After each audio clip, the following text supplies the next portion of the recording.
Howdy folks, Doc here with Last Best Tool, and this is the Tekton folding ratchet. It's a 90-tooth, 3/8 drive, stubby ratchet that folds. The head is not necessarily small. It's odd, Tekton says that it's got a really kind of low profile with a small head, but when I compare it head to head with the snap-on regular size ratchet here, it's very similar. But anyway, it does have some advantages and disadvantages. And one of the things I like to do with a tool is approach it, from the concept of what are its strengths, how do I maximize those, and what are its weaknesses, and how do I minimize those. So I want to maximize the strengths and minimize the weaknesses. So if I use it for something it doesn't do well, I'm basically maximizing the weakness.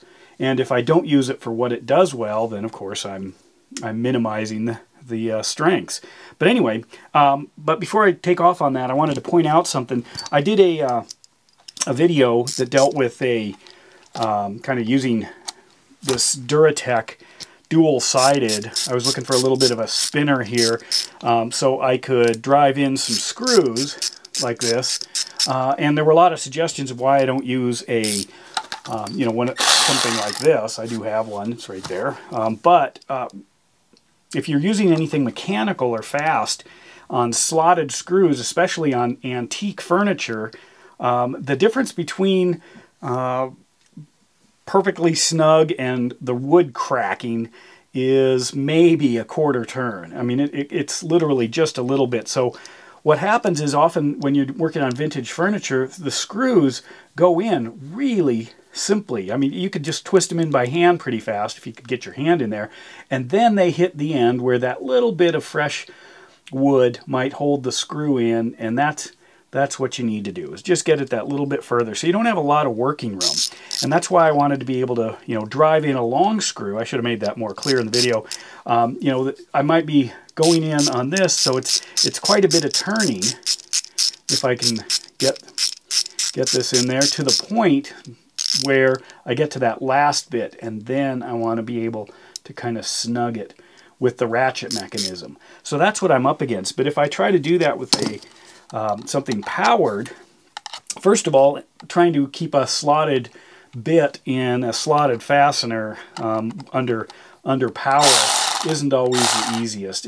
It's probably going to be off center, and most of the time it's gonna fly out. Also, the minimum speed here, trying to maintain that. I really, because of the weight of the tool, I don't have any tactile feedback as to how tight this is getting until it's probably too late.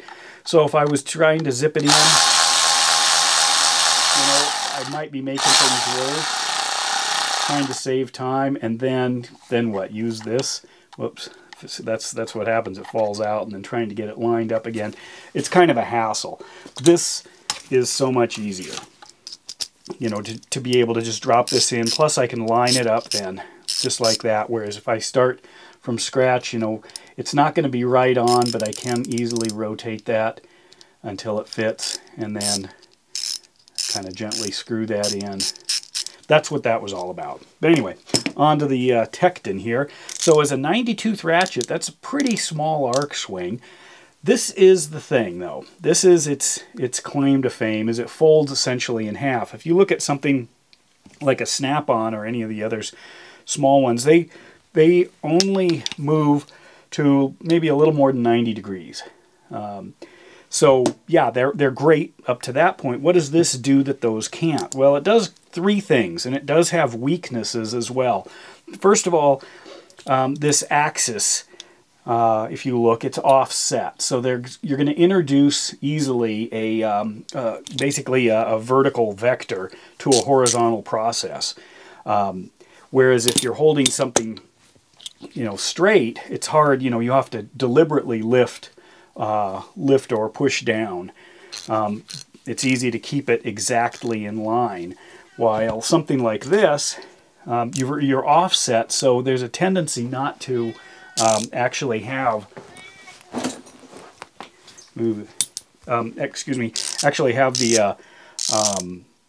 the angles stay the same. You're going to more easily introduce a vertical component to a horizontal process. However, that does fit in the hand really well. In fact, if you close it and choke up on it, it's got this is one. They make two versions, one with a lock, one with just a rather regular ball detent. I got the locking one here.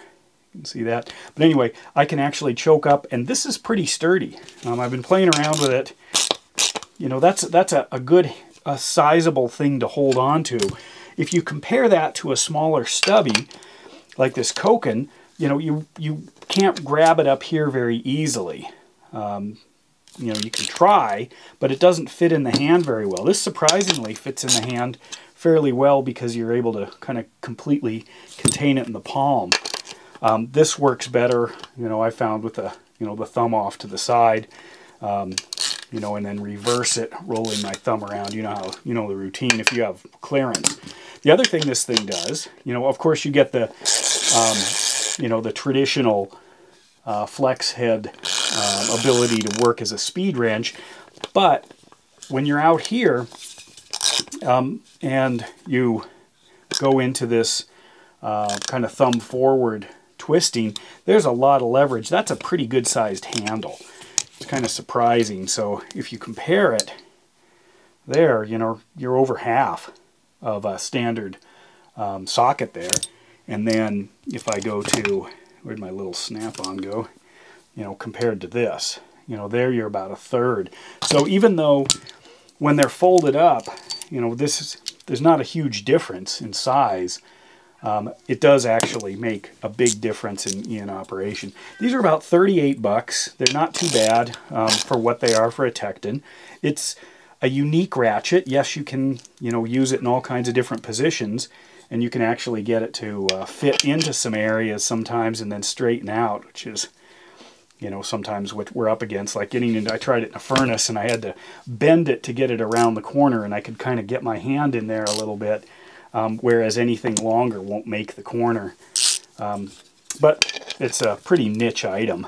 However, also because it's so large in your hand, you know, way bigger than a lot of these others. This one here is a 3/8. This is that gearless ratchet. You can see the comparison. Here's one of the little snap-ons that's been had the head replaced to put a 3/8 anvil. It came as a quarter. So you can see there's quite a bit of size difference there. Here's a Tekton. Notice the Tekton is reversed. Somebody had pointed that out. See that? Levers are the same, but they spin in opposite directions, or lock in opposite. Anyway, so that's the head size there. Compare it to this little guy. This is one of my favorite snap-ons, really tiny. I mean, it's almost the same size there, but this is a much meatier handle there. So just opening up the different options, and of course, it's kind of interesting playing around with some of these different unique handle possibilities, what you might be able to do more easily. Kind of cute. But what else? I'm looking at EDC here. I'm looking at, you know, again, a small case. Maybe this will be my 3/8 EDC ratchet. I don't know how strong this is. If I put a cheater bar on it, could I pop a lug nut? Not sure. But I might be able to explore a different type of EDC 3/8 kit when you only need about 6 different sockets with a tiny head that, you know, I don't know if that's going to make enough of a difference, but that's the fun of trying stuff out. Anyway, there it is, the Tekton. This is the folding head, or folding ratchet, 3/8 drive, and this one's got the locking mechanism. That might be the product. Yeah, the SRH 35104. Maybe generation 2 is my guess. I don't know. This hasn't been out that long. Maybe a little over a year is a guess. If you know more about these, let me know. Kind of a neat idea to have it fold all the way back, turn it into more of a palm ratchet, a speeder, and you know, what's a good name for something half the size?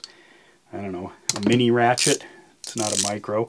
But anyway, there it is, in case you're wondering what these are all about. And thank you to the commenter who suggested it. I think I had seen him, but not really spent much time looking at it. I'm just exploring Tekton tools at the moment. But there it is. With that, Doc out.